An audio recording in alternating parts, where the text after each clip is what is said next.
समस्त को नमस्कार। लूक लिखित सुसमाचार 14 अध्याय 37 पदरे प्रभु जीशु ख्रीष्ट कहती जे कहीं आपना क्रूस बहन करी मोहर अनुगमन करे नाय से मोहर शिष्य होई पारे नाय।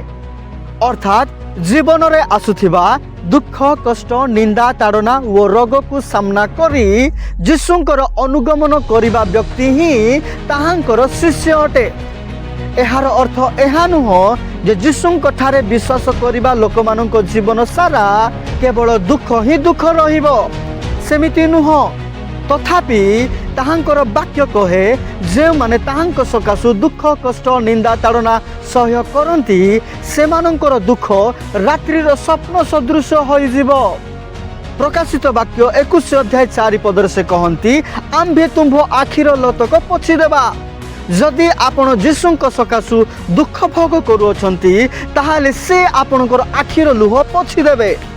जदि आपण जीशुंक सकाशु दुख भोग करी क्षति उठाउछंती ताहाले आपण धन्य अटंती, कारण स्वर्ग राज्य रे आपणकर पुरस्कार अति प्रचुर अटे।